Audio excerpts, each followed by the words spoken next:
नमस्कार, सवाई गृहिणी यूट्यूब चॅनलवरती आपल्या सर्वांचे सहर्ष स्वागत आहे। पुन्हा स्पेशल रेसिपीमध्ये आज मी कोकम आगळ कसं बनवायचं ते आज दाखवणार आहे।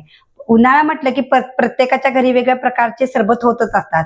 जर आपल्या घरी कोकमचा असेल तर आपण पटकन पाहुणे आले किंवा उन्हातून कोणी आलं तर पटकन आपण सरबत देऊ शकतो आणि हे एक गुणकारी आणि औषधी ज्यूस आहे। या व्हिडिओमध्ये आज मी तुम्हाला कोकम आगळ कसं बनवायचं तेही दाखवणार आहे आणि त्या कोकम आगळ पासून कोकम सरबत कसं बनवणार आहे हेही दाखवणार आहे। त्यामुळे हा व्हिडिओ शेवटपर्यंत पहा। चला आता आपण रेसिपीला सुरुवात करू। आता आपण एका पातेल्यामध्ये कोकम घेऊ।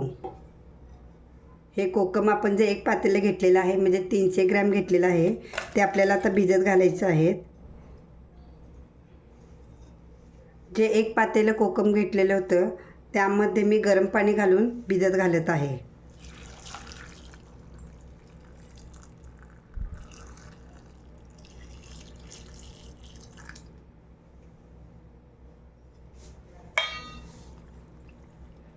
आपल्याला अशा पद्धतीने हे कोकम 2 ते 3 तास भिजत घालायचे आहेत। गरम पाणी का घालायचं कारण पटकन भिजलं जातं आणि कलरही लगेच येतो। हे पाहता तुम्हाला दिसत असेल गुलाबी रंग आलेला आहे। आता आपण कोकम आगळ कसा बनवायचा ते दाखवणार आहे। त्यासाठी मी साखर घेतली आहे 300 ग्रॅम, जिरा पावडर घेतलेला आहे, सेंधव मीठ आणि लिंबाचा रस घेतलेला आहे। मगाशी आपण जे कोकम घेतले होते एक पातेलभर म्हणजे 300 ग्रॅम जे कोकम घेतलं होतं ते आपण 2 तास भिजत घातले होते। हे अशा पद्धतीने आपले हे कोकम भिजले गेलेले आहेत आणि यामध्ये कलर आलेला आहे। भिजवलेले कोकम आहे ते आता आपण मिक्सर मधून बारीक करून घेऊया। वरून एक्स्ट्रा पाणी घालायचं नाही, जे आपण भिजायला घातलेलं होतं तेवढंच पाणी आपण मिक्सर मधून घेऊन बारीक करून घ्यायचंय। आता माझं मिक्सर मधून फिरून झालेलं आहे कोकम, तुम्हाला दाखवते। हे पहा इतकं फाईन आणि एवढं बारीक आपल्याला हे कोकम मिक्सर मधून काढून घ्यायचे। आपण जी कोकमची पेस्ट काढलेली आहे ती आता आपण कढईत घालून घेऊ।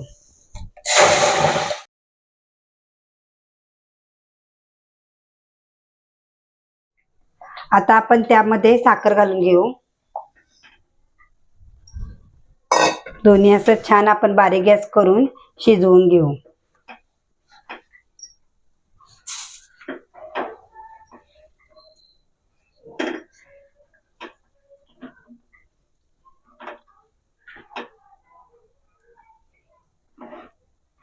जे आपण कोकम मिक्सर मधून पेस्ट केली होती ती पेस्ट आणि साखर आपण दोन्ही असं छान मंद आचेवर शिजवून घ्यायचं आहे।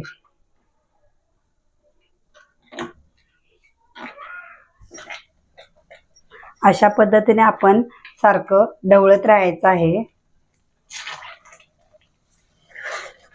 आता हे शिजायची प्रोसेस चालू झालेली आहे।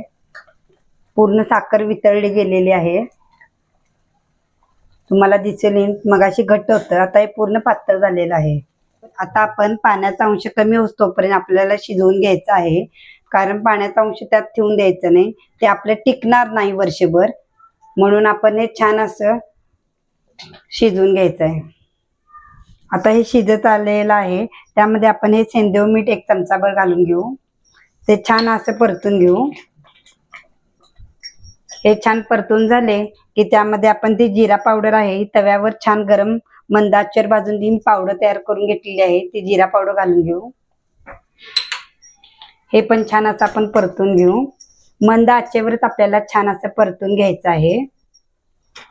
पूर्ण हे ढवळून झालं की त्यामध्ये आपण जो लिंबाचा रस आहे म्हणजे 1 लिंबूचा रस मी यामध्ये घालत आहे, कारण हे टिकण्यासाठी आपण हे यामध्ये लिंबूचा रस घालायचा आहे। अशा पद्धतीने आपण हे तिन्ही जिन्नस यामध्ये घालून पूर्ण आता आपण छान असं ढवळून घेऊ। आता हे आपलं कोकम छान शिजलेलं आहे आणि 10 मिनिटापर्यंत मी असं छान असं ढवळत राहून आपलं हे कोकम तयार झालेलं आहे। आता हे गरम असतानाच आपण हे गाळून घेऊ।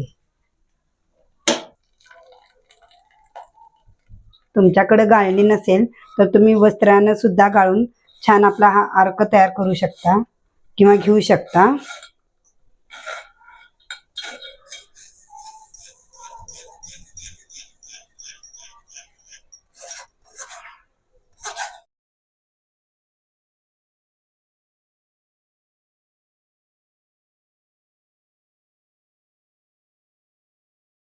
हे पहा, आपल्या अशा पद्धतीने कोकमचा आगळ तयार झालेला आहे. किती दाटसर झालेला आहे आणि कलरही छान आलेला आहे, तुम्हाला दिसून येईल. आणि कोकम सरबत हे सर्वांनी पिलेच पाहिजे, कारण शरीरासाठी हे पित्तशामक पण आहे. कोकम ही आपल्या शरीरातली उष्णता कमी करते, तसेच हे पाचक आहे आणि आम्लपित्त सुद्धा आपलं ज्याचा आहे त्याला ही औषधी म्हणून गुणकारी आहे. म्हणून कोकम हे आपण रोज तरी एक ग्लासभर पिलं तर आपल्या शरीराला हे छानच असतं. आणि हे काय करायचं, आपण आता हे गार झालं की आपल्याला हे काचेच्या बरणीमध्ये बंद हवाबंद डब्यात ठेवायचं आहे, कारण हे वर्षभर टिकतात. आपण यात पाण्याचा अंश नाही आहे अजिबात, कारण आपण पूर्ण पाणी असलेलं आटून घेतलेलं आहे. असं आपलं दाटसर असं हे अर्क तयार झालेलं आहे. हे पहा, तुम्हाला दिसून येईल. तुम्हाला एक मी आज खास टिप सांगते, ते तुम्ही लक्षात ठेवा. नेहमी आगळ करताना, कोकम आगळ करताना हे पितळ किंवा तांब्याच्या भांड्यामध्ये अजिबात करायचं नाही, किंवा सरबत ही सुद्धा करायचं नाही. त्यानं काय होतं, एक केमिकल रिॲक्शन होऊ शकते. म्हणून आपण काय करायचं, कायम नेहमी स्टीलच्या पातेल्यातच किंवा स्टीलच्या कढईमध्ये आपण हे आगळ बनवायचा. आणि सरबत सुद्धा बनवताना स्टीलचं भांडच घ्यावं. चला, आता आपण सरबत बनवून घेऊ. त्यासाठी आपण काय करणार आहे, जो आगळ बनवलेला होता तो आपण आता या ग्लासमध्ये 2-2 चमचे घालून घेऊ. त्याआधी मी बर्फाचे खडे 2 घालून घेते.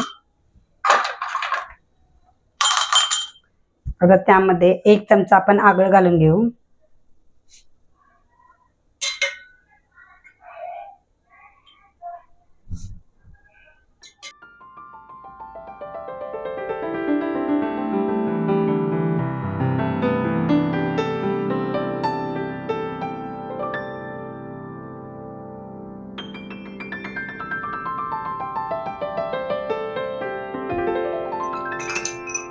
अशा पद्धतीने आता आपण छान ढवळून घेतलेलं आहे आणि आपला कोकम सरबत तयार झालेला आहे. चला, आता आपण सरबत कसा झाला आहे तो पाहूया. खूपच सुंदर झालेला आहे आणि आंबट गोड असं टेस्टी लागत आहे. तुम्ही नक्की करून पहा. हा व्हिडिओ आवडल्यास लाईक करा, शेअर करा आणि सवाई गृहिणी यूट्यूब चॅनलला सबस्क्राईब करायला विसरू नका.